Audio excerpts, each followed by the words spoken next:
Well, hello everyone! Sorry for the long delay, but as you know, this isn't a profession and I had work to do, but still, we're here. Route, who knows, right off Pewter City, badge in hand and ready to take on the rest of the Kanto region. You looked at me, didn't you? Well, here comes a long string of battles that we have to fight during this hilly place. Now, her line was, as far as I know, quite memorable, and this route is full of at least 2 memorable NPCs, her included. And I have to say, I have an affinity for the last trainers, as they just kind of remind you of those obnoxious schoolgirls your sister probably was friends with. Those kinds that would walk down the hallways in a flock and never shut up about someone just simply looking at them. Stacy, he looked at me. I can't believe that. He looked at me.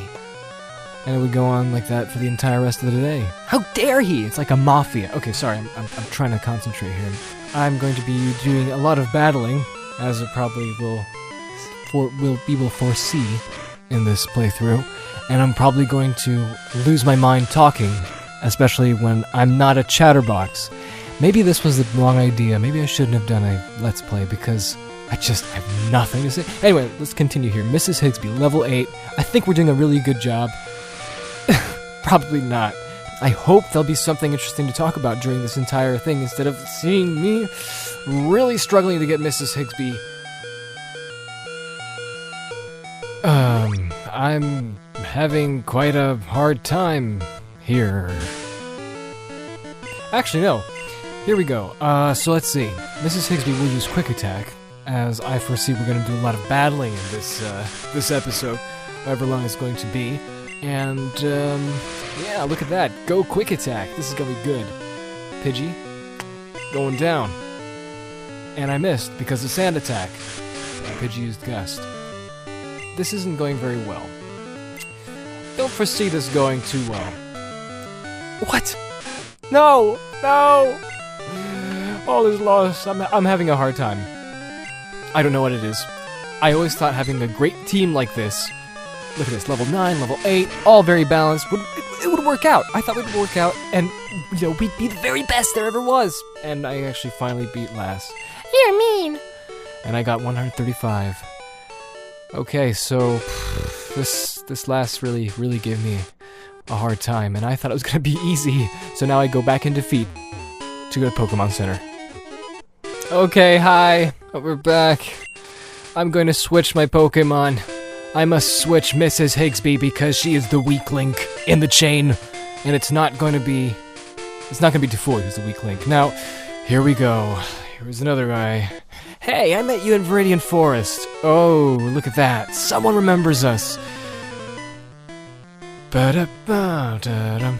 And there he is, a bug catcher. If this gets really boring, I think I'm going to have to forward a lot of different impromptu battles just to make this shorter, because I don't want this to turn into a 40-episode epic, because I'm not good at explaining and talking. Alright, so Caterpie used String Shot. What am I going to do with String Shot? Mrs. Higsby, we need to train. Yeah, that's the reason why I'm actually playing all this time, because I need to train these things.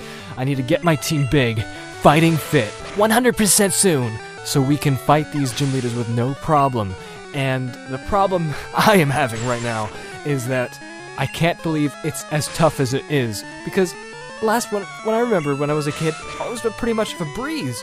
But now, look at me, talking and trying to play at the same time, trying to defeat this using strategy, and I can't do it. Why is this the case? I think I have an answer. Because I was more invested. Children, they need to be 10 years old to receive their Pokemon license and go out in the world and do slave labor for Professor Oak, because that's the only way that we can be true Pokemon masters. And not me, old fart. Go, Bird, just go. Get out of here. Get out of here. Come on, Bird, let's do this. That's a nice Caterpie sprite. It looks exactly like Ken Sugimori's picture. And, you know, Pidgey has these weird... What are those things? Those floppy things that chickens have. A little frustrated. It's true. I thought I was gonna ace this stuff. Now, Bird is a bird, and so Gust should be super effective. Unless it's normal. Great. Why is Gust normal? Is it normal? Am I just mad? Will I know if it's normal or not? But it doesn't matter, because we still have to fight him. Alright, Caterpie. You're going down. Caterpie. Caterpie's sound in the trading card game is awesome. Level 10. Wait, let's see what he says. You beat me. You beat me again. He's an Italian. There are other kinds of Pokemon than those found in the Yes, I know this. Thank you. Let's continue. That's him! I like shorts. They're comfy and easy to wear. This guy, I love this guy. He is the youngster. He's up there with Dude from Gold and Silver as one of the best bit part NPCs in the whole series. This kid, every time I put on some shorts, every time, all I think of is, comfy, easy to wear. It's just, he is the kid. I think his name is Joey, youngster Joey. He has a Rattata, unparalleled. I am honored to be in his very shorts-wearing presence in this game. And Mrs. Higsby is getting slaughtered by this Rattata that obviously wears shorts itself. There you go, I'm dead. Well, as Higsby's knocked out cold, Dufoy is going to take the reins. I hope I'll be able to show some honor in this playthrough if I can defeat youngster Joey. And it's unfortunate that we get the spoiler because this kid should be the real last boss in the game. And he would be like, "You're not wearing shorts, cool guy. They're comfy and easy to wear." But we'll try. Alright, so Gust it is. Yeah. Rattata fainted. Here's one more, and now look at this, Ekans. There's a new type we found, right here, right now. Look at that, those sprites. I will always comment on those. It is so interesting that they don't look like the actual drawing. Okay, Rap. Rap is a problem. I hope I can explain this properly, because Rap is one of these moves that were introduced in this game, and as you can see, it does not let me advance or do anything while it's rapping. So Rap is this move that will continue to cause damage to a Pokemon, wrapped up, and there's no way of stopping it, and it stupidly continues rapping the next Pokemon, which I'm going to demonstrate right now. There you go. Which I don't understand. I mean, I understand the first way, because, like, when you're rapping, when Ekans is using rap against, like, you know, Bird, it's unable to move, it's unable to do anything, so I understand that that's the case, but then when you switch Pokemon, that's so stupid, it doesn't make any sense, and I don't understand it. Thank goodness in, you know, Generation 2, I think they made it more underlying damage dealer, like poison, and stuff like that, and Ekans is going down. Anyway, back to our epic fight against Joey, which is unfortunately spoiled. Everything's gonna go downhill from here. Yay! Joey helps us all. And cool guy defeated youngster. I don't believe it. I don't believe it. No! There he is. Are you storing your Pokemon on PC? Each box can contain 20. Thank you, sir.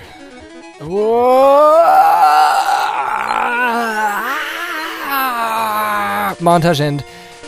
Anyway, we're back. I could choose to talk and fight with Lass, but I won't, because when I do this, we'll get there faster. I should really stop making decisions separately from what I'm saying, and try to explain myself more. But Bugcatcher's back, fighting Weedle. I'm gonna skip this, because I honestly don't know what to say, because it's another battle, and it's a battle, and it's a battle.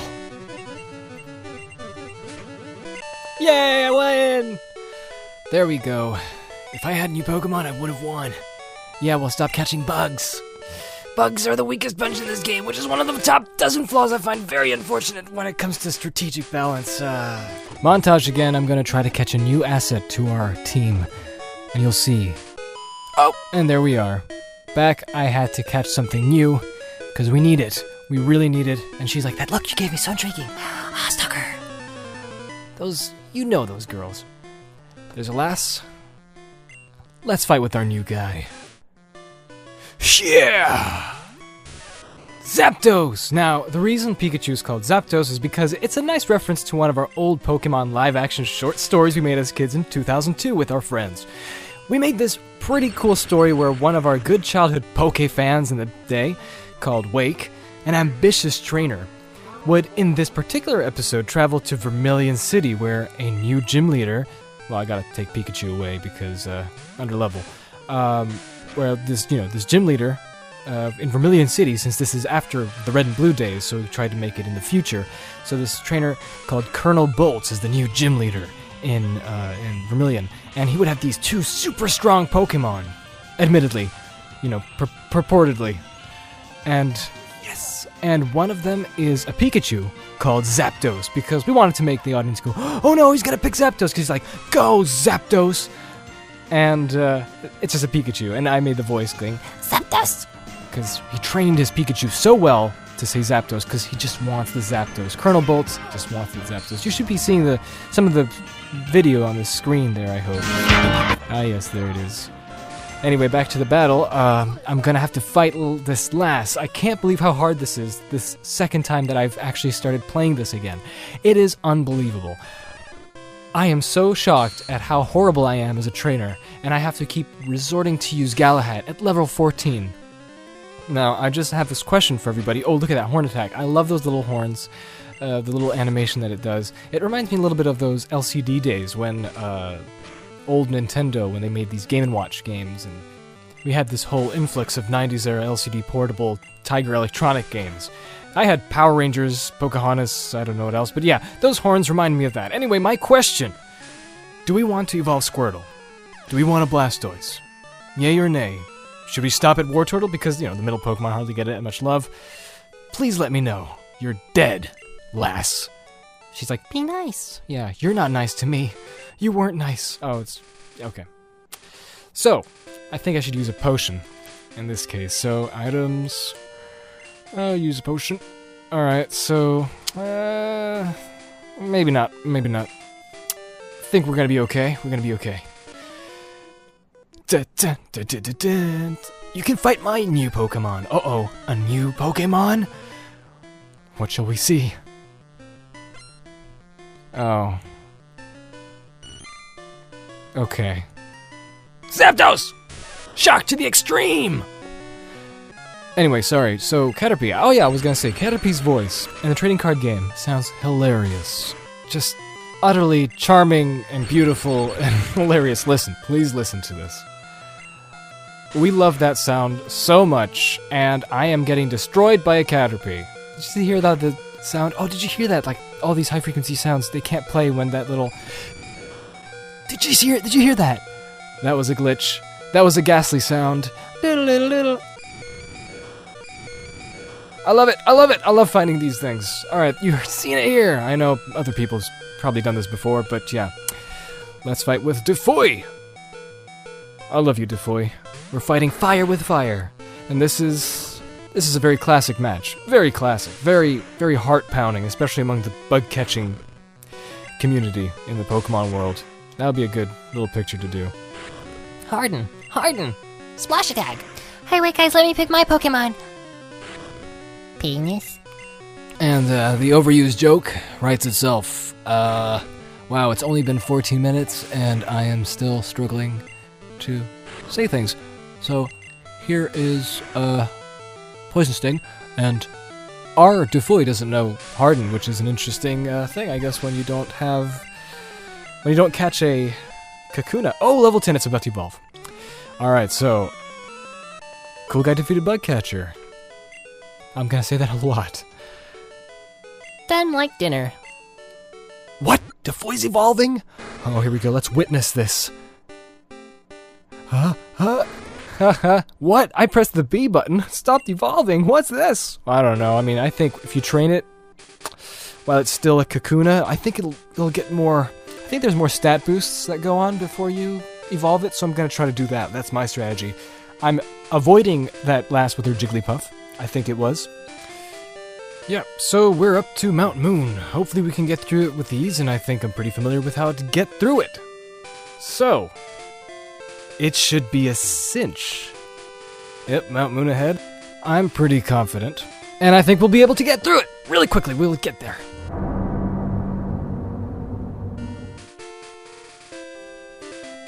Going up the hill. See what this lady says. Ouch, I tripped over a rock. Geodude. Yeah, gotta catch one of those for later and give it a good name. Anyway, I want to take a moment to say that this section really feels like a rocky, mountainous, kind of hiking trail somewhat, since there's a Pokemon Center right next to the entrance, and many people visiting the sites. So I'm just, as always, impressed at the impression these little bits and pixels give this environment, how well they were able to express that feeling of kind of a national park. But of course, I wish I could draw these environments. And of course, this guy just mentioned our little Team Rocket hints. This kid is talking about 6 Pokeballs. But yeah, so some danger is kind of apparent, but it still feels like a really nice. And of course, I can't get into the couch. And of course, that the couch or the bench is something that later on people were really excited about when X and Y came out, which is, it's amusing. So anyway, here is the big one. This shifty man that the other kid was explaining about, he's gonna sell for 500 a Magikarp. Now, I know many people don't do this. Yes, no, yes, but I think I need to explain my thing here. This is the only time I can get a Magikarp until I, get it with a rod. And I said yes, because I believe we can get this thing to level 30 a lot faster than it would be later on. And I might be wrong about this, but I've done this entire time whenever I play the games. And I'm giving it a beautiful, fitting name. And I know everybody's going to be angry at me about this, but... Well, I don't give refunds. Well, I don't give refunds. Think he's Spanish? Ah. Da-dum. Boom. Love it. Magikarp. Magikarp. Carp. And that's why I believe this beautiful image will give us hope. He'll be our bastion, our captain of this 6 team of great good gold. Mount Moon, tunnel entrance. And with that, we are ready to go into this national park feeling place that seems to be safe, has a lot of people in there, but there are many trainers ready to battle, and a lot of wild Pokemon. And I just remembered that I didn't bring any repels. And this brings me to a great story about catching a Clefairy for the first time ever as a kid. Okay, so I got this game, right? The only thing I knew about with the geography of the then-only Pokemon world, Kanto of course, was through the official Pokemon handbook. And it stated that Clefairies are known to be super rare. Okay, the super rare Pokemon that might have come down from the moon where it resides in Mount Moon, the Moon Cave, moon. Okay, so I was just so excited to see this popular but hard to find Pokemon in my game. This is where I thought, whoa, not many people will have found this rare creature in their games. See, I thought the games had this kind of super realistic randomizing tendency where people would have an actual hard time finding Clefairy because it's so rare. Because the handbook built it up, all this stuff, the anime built it up, and after finally capturing it, like I'm about to do now, as it stated in my Pokemon handbook, I bragged about it. I bragged about it to my friends and to my dad, and I was just like, so, I got this Pokemon. Not many people have. Takes them a long time to find it.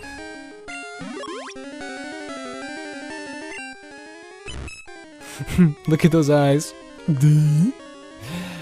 Oh man. So that's what I wanted to just wanted to share with you guys, that these games did so well. They made it really seem like it's real, especially with all these handbooks and guides and stuff. I'll just keep talking about this. Let's see. Let's nickname the Clefairy. Clefairy. I can't do it very well. But I already said, we're having a 2-tier team. We're having this double trouble. Bebop. So anyway, it was just so funny that I took it so realistically. And to an extent, it would be interesting having a Pokemon portable game that has that kind of aspect where you really can't find these Pokemon and they really are that rare and you really have to trade them with friends. I was about to go and get myself a Repel, but that would mean going very far. And so of course we're going to meet... Oh, look at that! That sounds like Mewtwo. Paris. Paris. Go Apocalypse. Now, Paris, that's Pokemon. You know, it's got an interesting image here. Zapdos. I picked the wrong Pokemon, didn't I? This isn't gonna go well, is it? Yeah, I'm gonna have problems. Hopefully it won't, continue very, very often. I don't know. I think I'm really gonna have to condense some of these things, because I'm gonna run out of things to say. But I will start talking while I get Galahad to hopefully get this guy taken down. So anyway, Mount Moon. I always loved the beginning of these games. Red, blue, yellow. Especially the start of this one. Because it's where we just... It's kind of like the beginning of the school year. No, it's like a beginning. Oh, TM12, I wonder what that is. Where we just began to get better and better. So, I don't know, I associate these things with colors, and I just want to mention that Zubat is here. Zubat, who is going to be an annoyance for a very long time. Hopefully Zapdos will be able to take it down, because it's a flying type, isn't it? Half poison, half flying. So anyway, the first half of the game is what I really love, because it really gives me a sense of, like, nostalgic... I always keep saying that, but I just love how it feels. It's like the first half of this game would be Brock to Erica, if we're talking about gym leaders, and that would always, in my mind, constitute beautiful potion. I thought it was going to be a moonstone. Opaque and, very mild colors. That's what I always associate with the beginning of the Pokemon games, like the first half. It's like a nice little neat package, Something that you are just starting to grasp. And everything is really neat and tidy and circular, angular, just very organized and just compact, and I don't know how to describe it. It's just these nice mild colors. It's very peaceful. Thundershock, super effective! And, so that's the case with what I feel about Mount Moon. And it's not, it's not the hardest dungeon, for lack of a better term, in the game, but it's a place that does encourage exploration. Yeah, level 11, and it does encourage exploration. And also has a little story behind it, of course.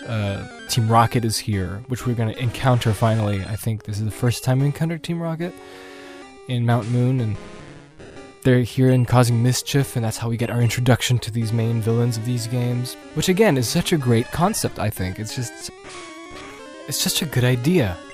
Like a team of bandits. Sure, they may seem mafia-like and very dangerous, but the Pokemon world never went above and beyond... they never went above and beyond their own limits they set for themselves thematically. Hopefully that makes sense. Yep, tackle! I really admire that, by the way.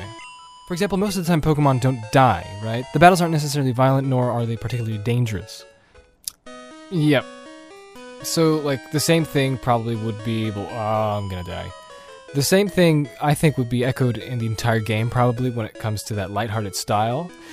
But, but that doesn't mean it always would stay that way, which makes it such a great canvas for exciting, but warm storytelling. Yeah, warm storytelling and creativity. That is a level 14 Clefairy, and I don't think I'm going to survive this. Anyway, while I fight this Clefairy, this last Clefairy, I'll just see if I can... Oh, no. Sing isn't good. So did dun dun dun dun dun dun dun dun come from the Sing melody, or was it inspired from the anime? Who will know? Who knows? Anyway, in the case of Team Rocket, I love how simple they sound. I love how there wasn't some big bad central villain in the games. I mean, sure, Giovanni seems like one, but to me, it kind of feels like he's another character. Sort of like with a small character arc in the game. And Mewtwo clearly isn't a villain, as he's just a bonus stage when we beat the game. Whoops, spoiler. And Team Rocket definitely can get mean and intimidating, but the basic appearance and approach of these villain characters is not specific, like very unspecific. And it's not extremely one-sidedly evil, I think. Which is why I think it's one of Pokemon's strengths when it came to its world. I don't know, am I making sense? Like, it's not... it's not always black and white. that black and white scenario in these games, and it's that gray color that thematically that gives it that very open world, I don't know, feeling, which I think is part of its success as a game, where being in an open world and having these potentials. I think that's the biggest thing about this first generation, at least. It's just the potential of creative storytelling. Oh, I can't believe this. Sing again. And man, I lost it. This open world.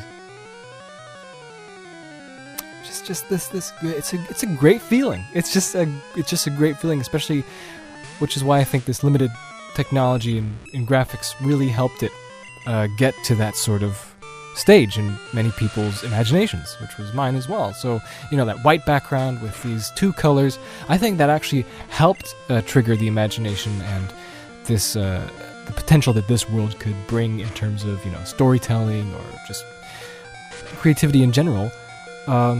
Just to be immersed in that sort of environment. And I think they really did a good job with it. Anyway, I am dying. I am embarrassed. I can't believe this. I used to be such an awesome Pokemon trainer when I was a kid, and now I'm looking at this and, right here, in the middle of YouTube land, I'm just getting destroyed by this stupid Clefairy that's going with its stupid eyes. And Galahad's getting destroyed by Pound. How is Pound so destructive? Honestly, just explain to me. Okay, so let's try this. Tackle. Yeah! Even a critical, as I wanted. Everyone is sharing XP, and there we go.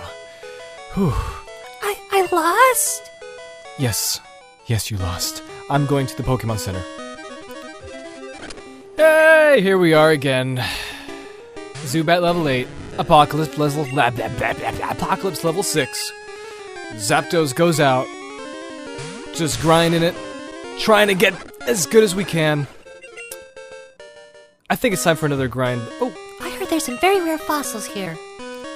Ha! The only fossil around here is you. And this game. That's so old. Okay, no, I'm gonna do a montage.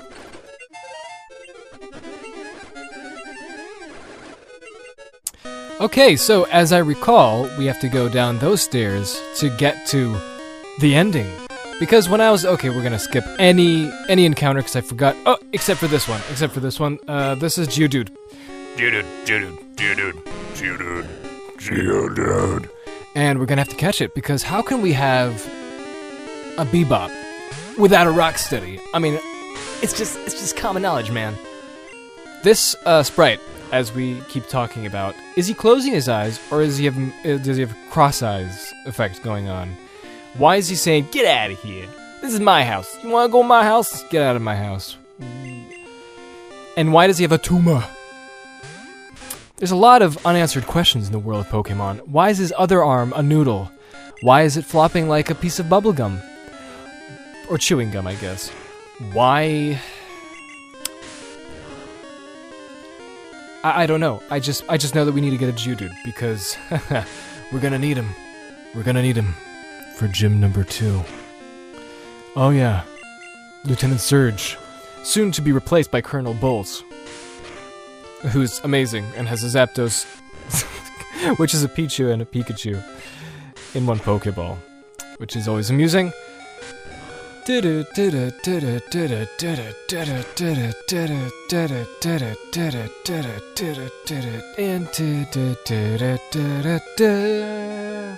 don't know about you, but I usually got annoyed by the music. Yeah, Geodude was caught, and you can't even hear the music.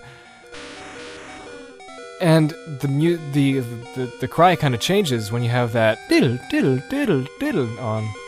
So of course we're gonna name him Rock Steady. And we will use him. We will definitely use him. Wonder if I can trade him. Probably not, considering I'm not playing this on a Game Boy, as you obviously would have noticed. And there we go. Bebop, Rocksteady. Rocksteady, and it works. Thank you very much. So I think we're gonna skip any other kind of encounter in this case, and we're gonna get straight to the goods. Straight to the good. Ah! You saw nothing. Oh, here we go. The first encounter with one of the Three Stooges, Mo Howard himself. So glad he's in the Pokemon games. Anyway, that's what the overworld sprite looks like. Team Rocket. They have whips. They have one little Pokeball. They have a nice little R. Goofy little... Saiyan... gloves and boots. Sandshrew has little beady rat eyes. I'm taking Apocalypse, but I'm not because I'm taking Galahad. He said Team Rocket's up to no good. It's causing some trouble in the neighborhood. However, I don't know, because I knew about Team Rocket before because of Jesse and James, but what I liked about Pokemon, again, is that it wasn't necessarily the journey of Ash Ketchum in the anime, and I think that difference really helped the game feel, again, as I said, more open, more freedom, more open world, and it really helped us sort of feel like it was our adventure. And it also made it feel like, because the designs were different, like Sandshrew over here, kind of made it feel also to help that sort of like, this is someone else's story. This can be your story. Might be not a very good justification for that, but that was sort of the idea. And I really wish Game Freak and the Pokemon Company now, I think they just do licenses. They don't do anything with the creativity of the games. I wish they just honored that. And I think that's the one big problem, and that's sort of like the separation of church and state, no, of fans from different generations. And I'm saying real generations, not Pokemon generations. I feel like this sort of acknowledgement of the things that happened in the past as nostalgic value, as a different, not inferior, but different element to the entire thing that is Pokemon would be a nice and healthy thing to do, and I really wish that was the case, because if it was, I think that would bring balance to the Force. I think that's one of the main things about the Pokemon franchise that makes me upset, because it just, they never really honored that. They never really did it like Metal Gear Solid, which is an amazing, I'm about to get destroyed by Rattata, but I'm not. Yeah, haha, critical hit. I think like what Hideo Kojima does with the Metal Gear games is always paying tribute to what came before. Always, even though it might be called fan service, and you know, there's definitely true. I mean, you know, like with all the old Metal Gear Solid 1 stuff that happens. It's so weird comparing Pokemon to Metal Gear. But the way they approach the different games, the different generations that these games inherited, and the way they developed was never forgotten. But for Pokemon, unfortunately, I always felt like the game makers keep trying to undermine all the stuff that happened before, like as if it was the first draft, instead of saying that was one iteration of the game, we're doing a different style now. This one was a success, it was good, people liked it, let's go and do something else, and acknowledge that there is one generation there, instead of just saying, oh, it's all Pokemon. Anyway, I win. I blew it! So that's the voice of Mo Howard over there. Darn it all, my associates won't... The Senate would have lost a steal for this. HP up. Great. Useful. Sure. No, not again. You saw nothing. So as I was saying, you saw nothing. I gotta get a repel. That's gonna be the first thing. You saw nothing. Like I said about the Pokemon games, I believe that if this sort of separation of different generations, talking about how them being different things, talking about how they have different rules, and talking about how what some people probably disagreed with different the changes that they made later on, I'm going to fight Lass again. This cave is so big.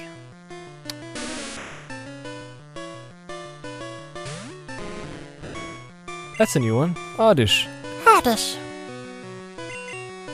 So anyway, I think that's one of the biggest factors. I believe if they just put all of these different generations on the same pedestal, instead of sort of pretending that they're just improving it, I think there would be more happy people. So for example, let's say, you know, like, I wish they could talk about, hey, remember when Charmander had a little spike on its back?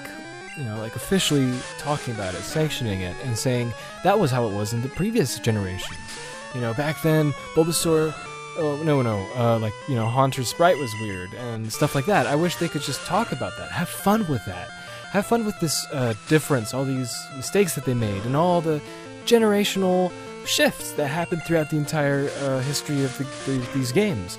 And maybe implement those old styles in the new games, or make, just to show that these are different styles. I would be totally okay with Pokemon if that was the approach. I acknowledge all the good things that these new games did, which is like fix a lot of stuff. Now it's like so slick and perfect when it comes to gameplay, when it comes to Pokemon varieties and all that stuff. But, I am partial to the original designs. I like the designs of not only the creatures, but the world. I love that. I'm talking about the designs of the creatures, and there it pops up this hideous limp noodle that is Bellsprout. What I mean about that is just that I would love to see things just being more acknowledged, being put out more into the open as this is what happened. This is a legacy left, that's from some other people, and or just like saying this is a style. I think the Pokemon franchise would have been series would have been so much more fun had it probably just made separations and differences. For example,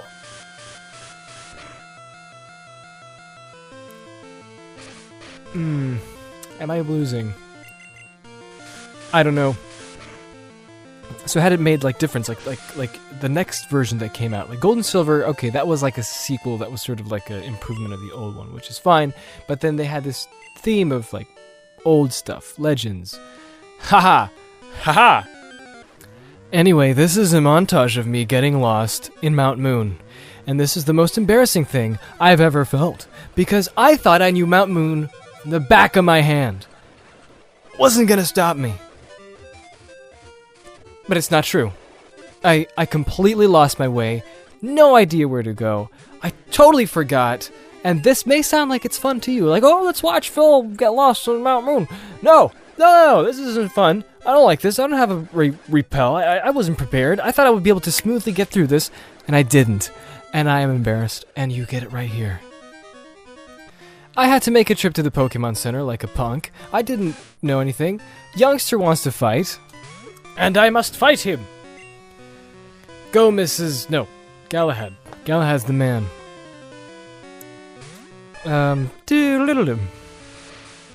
That turtle shell looks very strange to me. I'm just looking at it again, thinking, what am I doing here?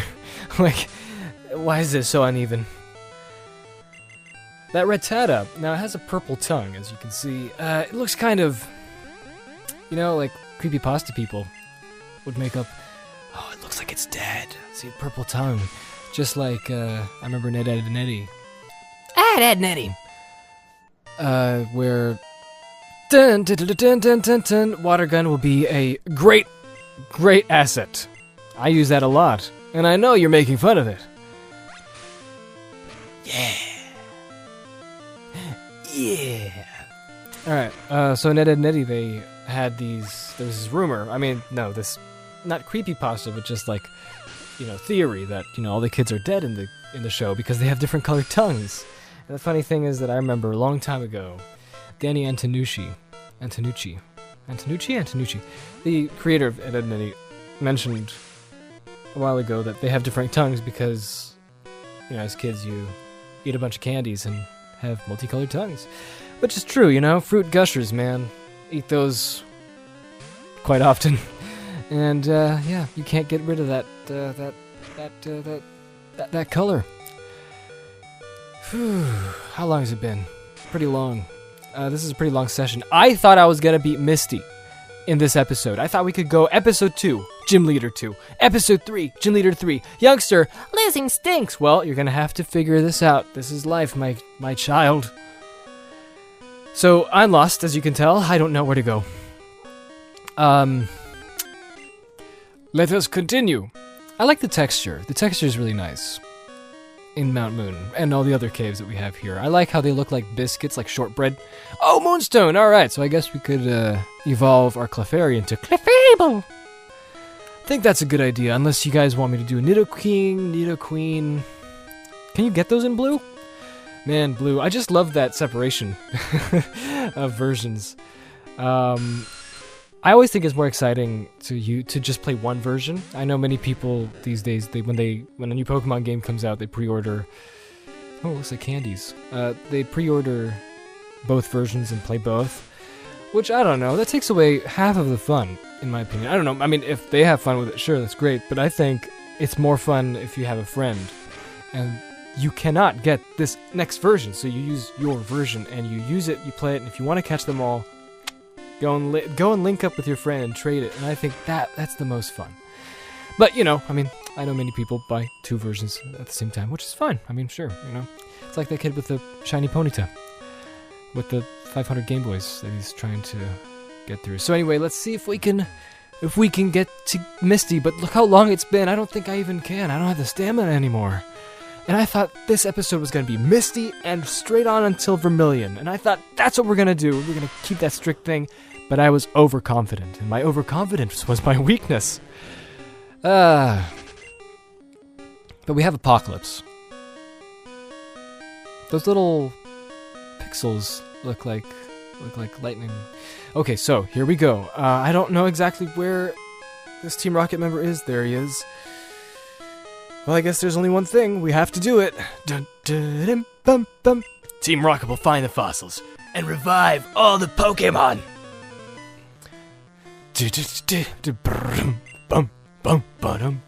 Ha! Rattata. Run, Rattata, run. Well, I hope we'll be able to run. My voice is giving way. I can't do this for long. This is Higsby. I'll fight fire with fire. As Ash would say, that's my Ash voice. Not very good at it. Obviously because I'm not a 10-year-old.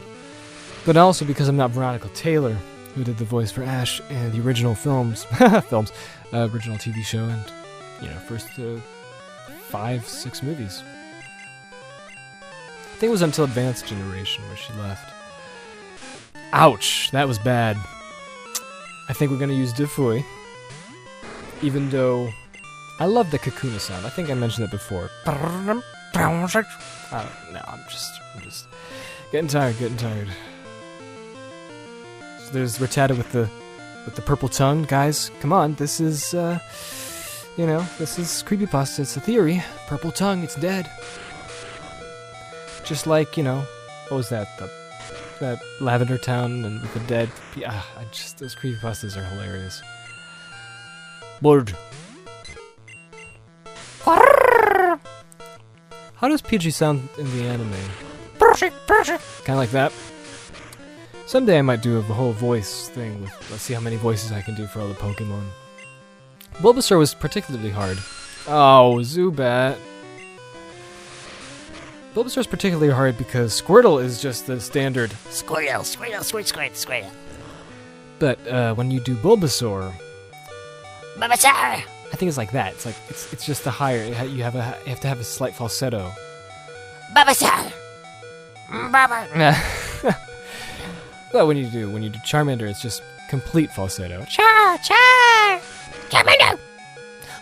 Go, Charmander! Go, Charmander! Yay, I beat Rocket! Now I'm afraid. Okay, I don't have a potion. You made me mad! Team Rocket will blacklist you! What did he say? Whatever. Here we go. This is the moment.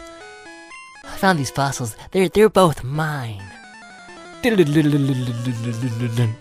do not think I'll survive this. I honestly do not. Look at my Pokemon. The state of them, a wreck. Grimer level 12. The Pokemon that everybody compares to when it comes to saying, oh, they ran out of ideas with the new ones. It's Grimer.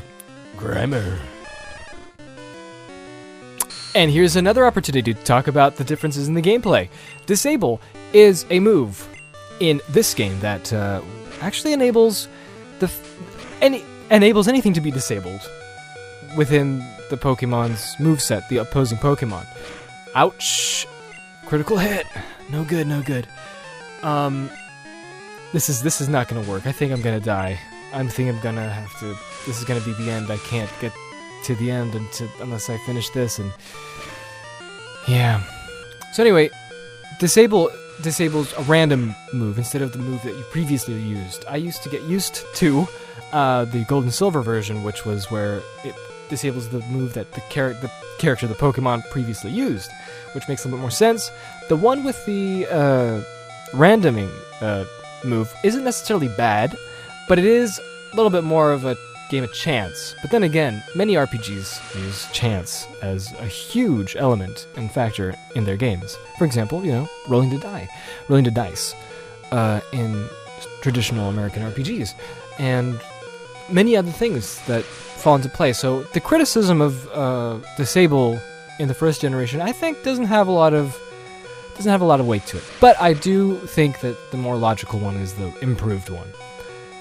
Voltorb! We haven't seen Voltorb for a while. Fun story. When I was a kid, I went to school. A school, not the school that I went to. Haha, fainted.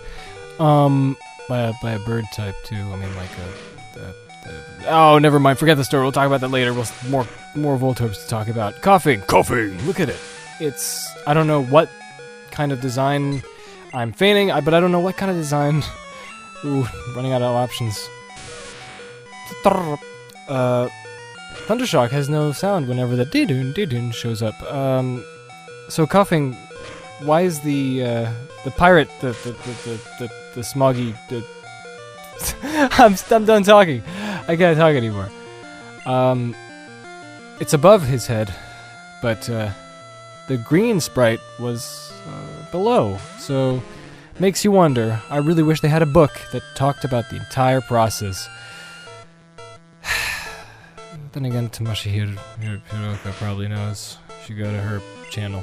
It's pretty good. I